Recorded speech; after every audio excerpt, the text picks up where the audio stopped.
د کل سره پیګه وګنه جوز پکې ذکر شو نو هغه ټول صورت له نوم د سکه خدا دو یعنی آل عمران کې خدا کونه شي په دا وجه تشویش شو سوچ کوي شان نزول د دې صورت آل عمران دا دی مفسرین لیکي چې په د نجران نصارا یو وفد مدینه منوره ته نبی علیہ السلام ته خدمت کې حاضر شو د نجران کې نصارا ډېر زیات خیبر کې يهود دلته نصارا او 60 کسان چیدا فکر کرا یعنی جرګمار شپېته کسان اگر آل نبی علیہ السلام مدینه منوره ته راغله او درې پکې بیا داسې منتخب کړ چې هغه بیا ډېر چالاک و ډېر یعنی دلاورو نو هغه مخه تک یو نوم عاقب د بل نوم سید او د بل نوم ابو حارثه دا درې پاغ شپېتو کسانو کې منتخب کړل دا درې کسان پیګه به کنه پیګه نو دو دا درې کسان مخ ته شو نبی علیہ السلام ته هغه سره مباحثه شروع کړه په باره د عیسی علیہ السلام کې جګړه شروع کړه او دا وی چې دا عیسی علیہ السلام دا د الله تعالی زوی دی دا د نائب دی ولې دیکھو دو درې فرقې وی کنه چاوي چې دا ابن الله دی چاوي دا الله دی چاوي دا ثالث ثلاثه دی پیګه وکړه او بعد پکې دا نورو چې هغه وی چې دا د ولد زنا دی او به ته نسبت کو نو د دې وجنا دا جګړه دو د نبی علیہ السلام سره د حضرت مریم رضی الله عنها دغه متعلق د دې دواړو چې زموږ دواړه معبودین دي ولی ثالث ثلاثه نو پکې کومه فرقه چې نو هغه یو پکې بیبي مریم وی کنه یو عیسی علیہ السلام دی بیبي مریم دی یو الله تعالی دی درې خدایان دي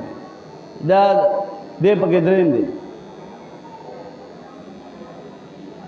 نو پدې باندې رسول الله صلی الله علیه وسلم دو یعنی دا دلایل دا جګړه شروع کړو نبی علیہ السلام دا جواب کوي چې زما رب خو چې کوم صفات دي هغه په دوی کې نو ټیک ته دا دوم خدایانی پیګه به کوم زما د رب چې کوم صفات دي زما رب ژوند دی ہمیشہ دے او د ټول جهان نگہبان دے دا یا سطح صفتونه او رازق دے د ځمکې د اسمانونو هر یو شی باندې پټ پخکار ټول باندې هغه ته علم دے دا زما د رب صفتونه دي پر رحم د مور کې چې یو بچی وي او جوړیږي هغه ټول هر څه علم هغه ته دی داغه شکل هغه ته معلوم دی د هر یو زنانه په رحم کې چې بچی وي او دې داسې رب دې زما چې نه خوري نسکی خوراک اسکا کوم نه کوي نو اوس تاسو نه تاسو کوم دا درې کسانو ته مغه سید دادا عاقب سید ابل ابو حارث تاسو درې وانه تاسو کوم چې دا صفات په حضرت عیسی علیہ السلام او داغه په مور کې دا صفات شته ده که پدې دا جما کوم ذکر کې پدې کې یو صفات هم پدو کې موجود شه بیا ټیک دا معبود دی کنه او که موجود نشو تاسو کې دا وکړئ چې دا خدای نو پدې دا پدې آل عمران کې بصورت آل عمران کې د ابتدا نه تر دې کې دا ابتدایي سورتونه شروع شوي 80 آیاتونه دي 80 اتیا تقریبا دا اتو رکوګان راځي پکې چې دا مناظره د دودا د نصارا او د نجران دغه درو کسان دا چې مخې ته کړو او د نبی علیه الصلاۃ والسلام دا اتیا آیاتونه دا په دې کې لګېدلي دي ورسېده که ورنرسېده دا د دې شان نزول دی یاد ساتئ ربط د دې صورت د صورت آل عمران ربط د صورت بقره صورت فاتحه سره سره یو ربط دا دی ولې یو صورت د بل سره ربط وای کنه چې په صورت فاتحه کې الله تعالی وی ایاک نعبد و ایاک نستعین خاص تعالی عبادت کو خاص تعالی امداد غواړو دا اقرار وشو چې موږ صرف د الله عبادت کو صرف الله ته आवाज کوو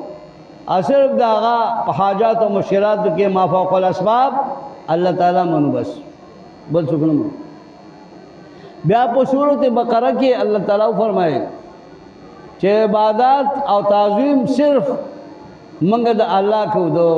غواګانو ماغانو موږ عبادت نه کوو هغه کې نه فیده دی وشول پیګه او اوس په صورت آل عمران کی دا تلقین او فرمائی چې عبادت او آواز او دا به فقط الله ته کوي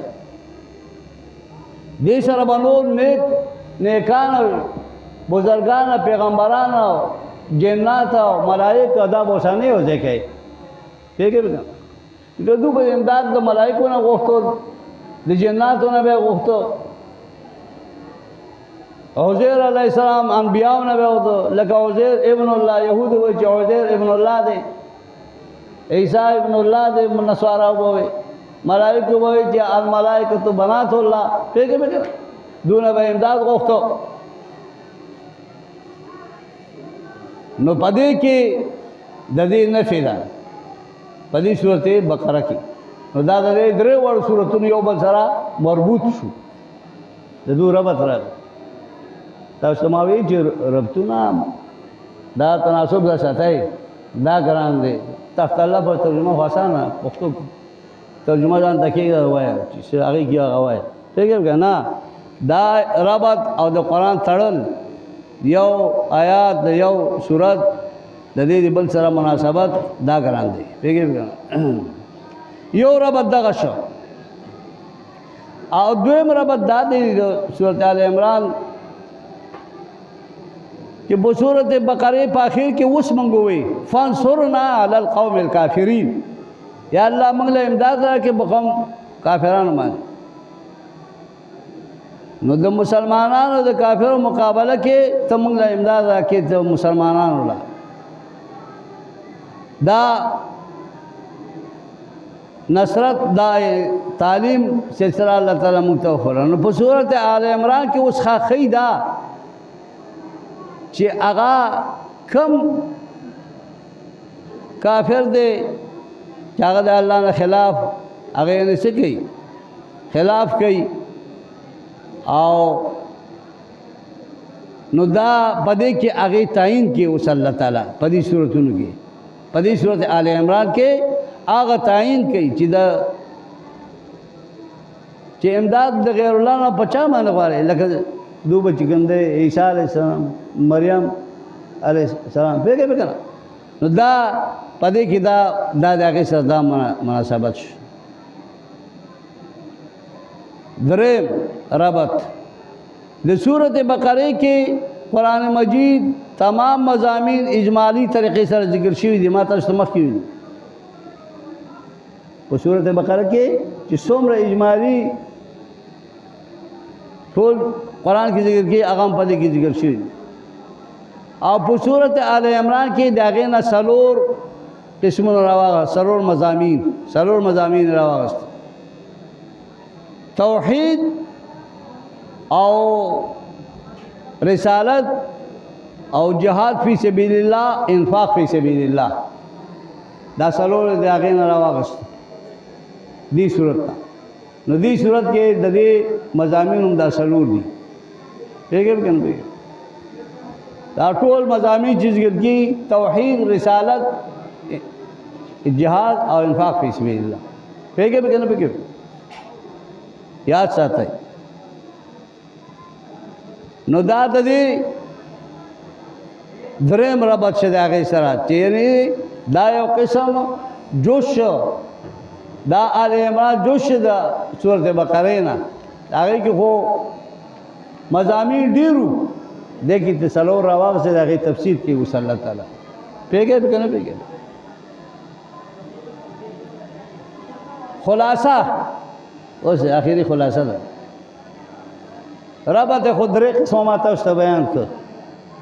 خلاصه ده دي او مضامین په اعتبار سره دا صورت چې صورت آل عمران څلور مضامین ما تاسو ته ویل کنه چې په دې کې ذکر کېږي توحید رسالت جهاد او انفاق فی سبیل الله ٹھیک ہے بیٹا ایامرکم بالکفر بعد اذ انتم مسلمون پورے اته رکوګانې دي هغه پورې توحید دی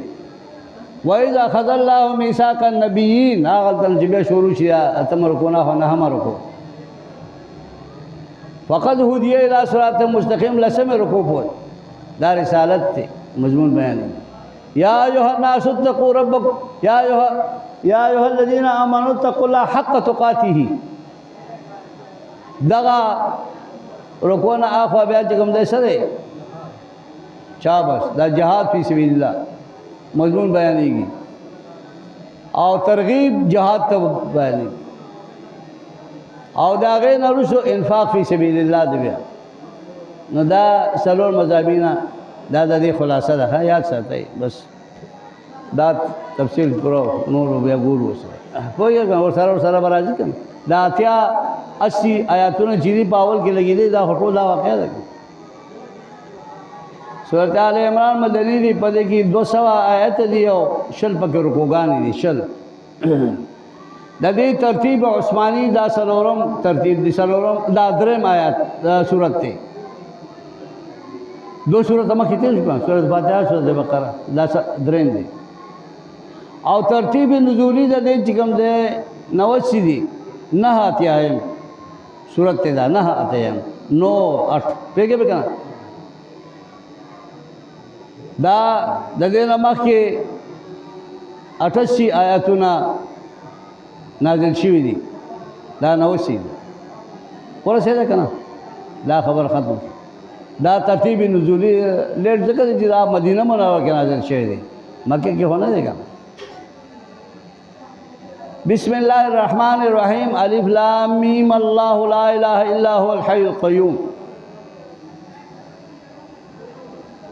الف لام میم کې موږ په صورت بقره کې تحقیق کړو او متفقه د جمهور دا د جلال حروف متشابهات نه دي مقطعات حروف چې څومره دي دا د متشابهات نه دي او د دې معنی چې دی نو هغه نشته بعض مفسرین خپل اندنه کوي چې الف معنی الله لا معنی س او جبريل امین معنی محمد صلی الله علیه وسلم د الله طرف نه په واسطه جبريل علیه السلام محمد صلی الله علیه وسلم ته دا کتاب نازل شوی دی پیغه وکړه سو کوئی چې الف معنی اول لا معنی لازم میم معنی مؤمن اول لازم په مؤمن معنی ذالک الکتاب پیغه وکړه بهر حال خدا معنی څومره چي دي دا ټول شي دا په قرآن احادیث کې دا نشته دا مفسر ځان راسخین فی العلم چې دي هغه دا خبرې کوي اوس دا شیخ سے فرمایي چې اثبات توحید و بیان محکم در ابطال الوهیت عیسی ابن مریم دیکھے بکا یو خدا چې توحید بیانېږي او بل ابطال د الوهیت د عیسی ابن مریم بیانېږي او دریم و مناظره نبی کریم صلی الله علیه وسلم نصارای نجران چې نصارای نجران سره د مقابله دا 80 سورۃ آیاتونه خو دي کنه په دغه کې دا بیانېږي دا کوم ځای پورې دا الف لام میم نه دا سره هغه حکیم پورې حکیم هو العزیز الحکیم دا هو العزیز الحکیم پورې دا درې خبرې به اثبات توحید او بیان محکم په ابطال د الوهیت عیسی ابن مریم کې او مناظره د نبی علیہ السلام د نصارا او د نجران سره دا درې خبرې بیانېږي الف لام میم الله اعلم بمراده به الله لا اله الا هو الله داسې ذات ته چې نشته د معبود برحق الا هو مگر فقط یو الله دی هو الحي القيوم دا دلته کې با مبتدا هو او تبلا بس هو الحي القيوم دا الله تعالی حي دی او قیوم دی قائم بذاته دی زنده دی او قائم دی دا الله دا دی د دې صورت صدا دعوه ده وای دعوه دې صورت خو توحید دی کنه الله لا اله الا هو الحي القيوم پیګر دا د دې صورت څه شو دعوه شو شاباش ها نو دا دعوه ذکر او نو د سورۃ بقره هم دا دعوه وا او د دې سورۃ هم دا دعوه دا یعنی د دې رات د العزیز الحکیم پورې دعوه د توحید اولنې دلیل دی دا او دا یعنی درو یعنی دلیلونو باندې مشتمل دی دا درې دلیل وحی او نقلی او عقلی درې وړو سره توحید بیانېږي دلایل ما تاسو په اصول قرآن کې ویلو کنه چې اصول د قرآن کې دلیل په دعوا باندې راځي کنه او دلیل بیا په څو قسمه سرور قسمه شاباش او دلیل دلیل وحی او دلیل نقلی ابل دلیل عقلی محضا دلیل عقلی اعتراف خصم مع اعتراف من الخصم پیګم دا د اصول قرآن کې مته ذکر کړو نو د دې کې هم دا درې دلایل هم پکې بیانېږي اشارتن پیګم دا دوه اشارتن یا دوه صریحا ذکر کړي پیګم نو اوس الله تبارک وتعالى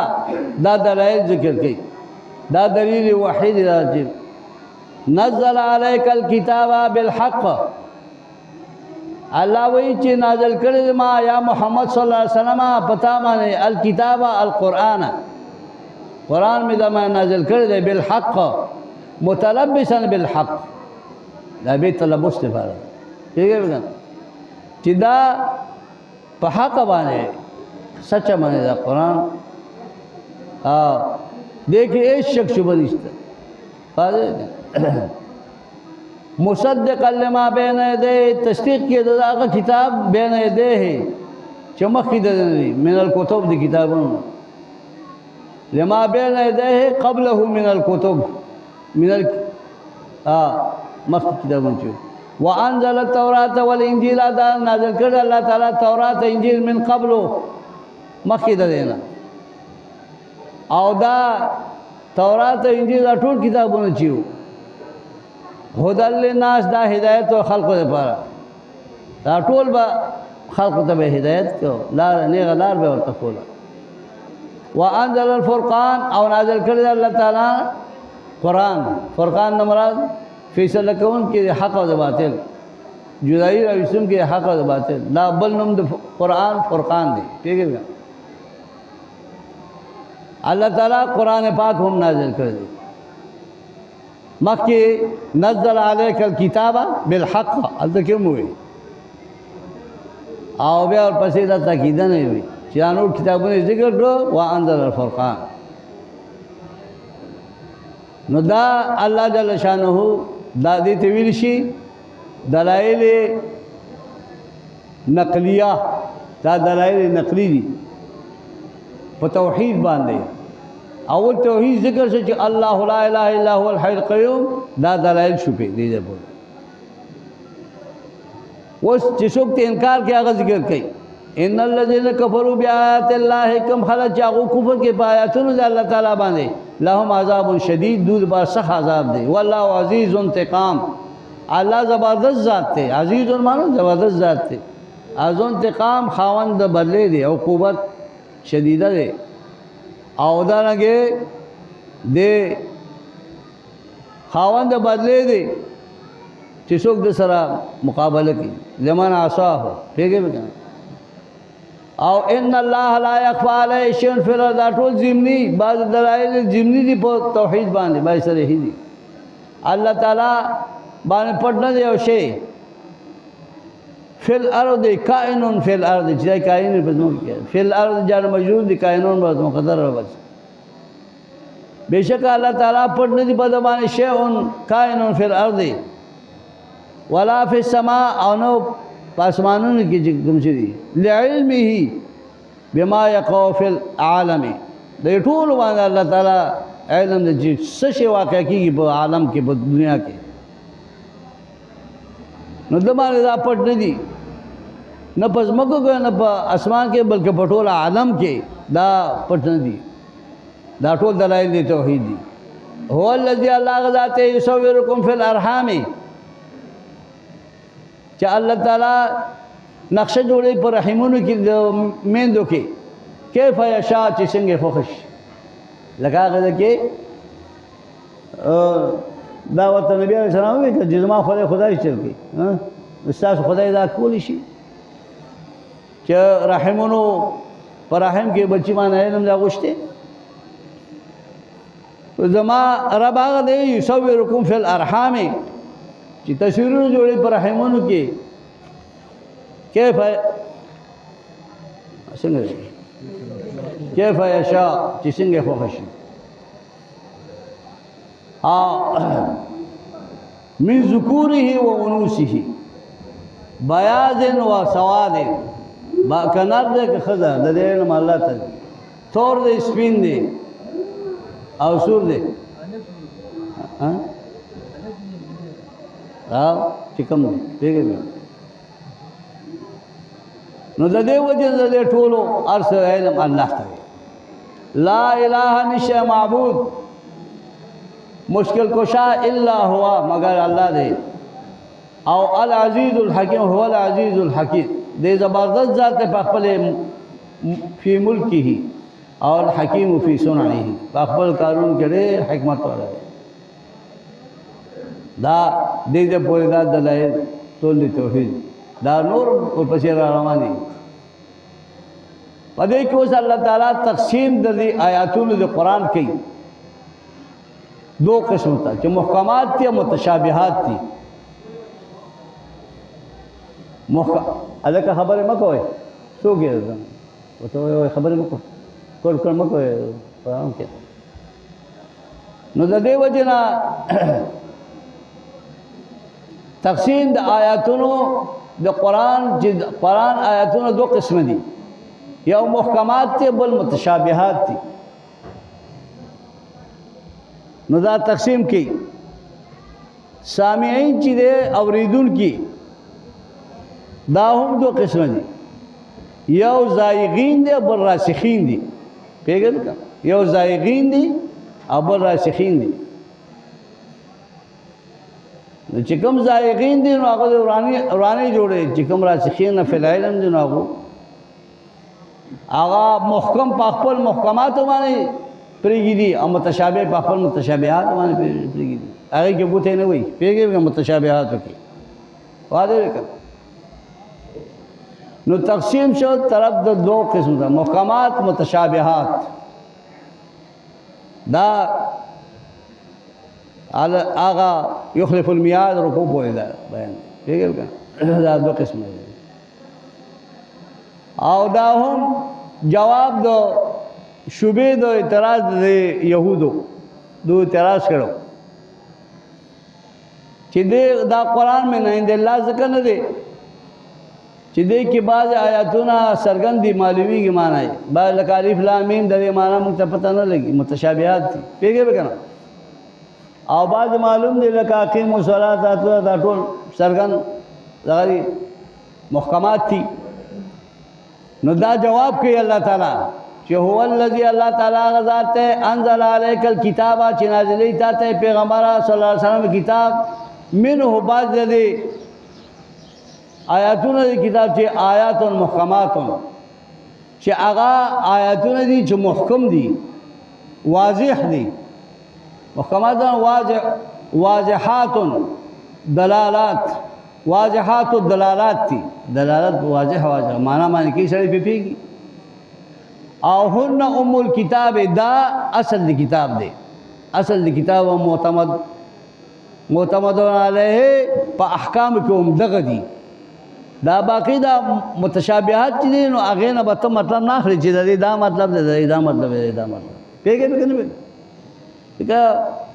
مونږ وایو که نه الله اعلم بمراده الله پې پوهېږي دا مراد نو د دې وجې نه دا ام الکتاب شو اصل دی کتاب شو معتمد علیه فی الاحکام هم دا دي و اخرو بل قسم آیاتونه چې دي په دې کتاب کې متشابهات لا یفهم معنیها چې تاسو د هغې په معنی باندې نه پوهېږئ لکه اوایل د سورو د اول د صورت کې چې څومره مقطعات دي دا متشابهات دي که نه د دې په معنی خو څوک نه پوهېږي پوهېږئ به که نه پوهېږئ نو دویم قسم آیاتونه متشابهات دي چې لا یفهم معنیها اوس دا اورېدونکي هم دو قسمه دي ما تاسو ته وایي چې یو کم دي زایغین دي او بل راسخین دي نو فاما الذین فی قلوبهم زیغ کم خلک چې هغو په زړونو کې زیغ دی زایغین دي زایغین نامه میلون عن الحق زایغ دي ته شي چې دې میلان د حق نه کوي باطل ته بیا همیشه د لا نسلم په ډېره ناسي او روغه خبره ورانوي دې ته زایغ ویلی شي چې دې میلان د حق نه کوي نو دې ته زایغ ویلی شي نو هغه خلک چې د هغو په زړونو کې زیغ دی نو فیتبعون دو تابع کېږي ما هغه تشابه منه چې متشابهات دي د دې قرآن نه قرآن کې هغه د علت ځای ګوري چې د متشابهات دي هغې کې ګوتې وایي ابتغاء الفتنه د وجې د لټولو د فتنې نه طلب د فتنې نه فتنه جوړوي که نه چې خلقو په زړونو کې شکونه پیدا شي ولې کوم انسان چې شیطان وي نو چې ډېرې خبرې شي نو هغه د علت خبره راوچتوي که نه راوچتوي زایغینو دغه کار دی فیتبعون ما تشابه منه ادا ولې ابتغاء الفتنه دپاره طلب کولو د فتنې ځکه چې دا خو جهال دي ناپوه دي نو دوی به واقع شي په څه کې په دې متشابهاتو کې په دې کې به اړمې او هغه مقصودي چې کوم محکمات دي هغه به پاتې شي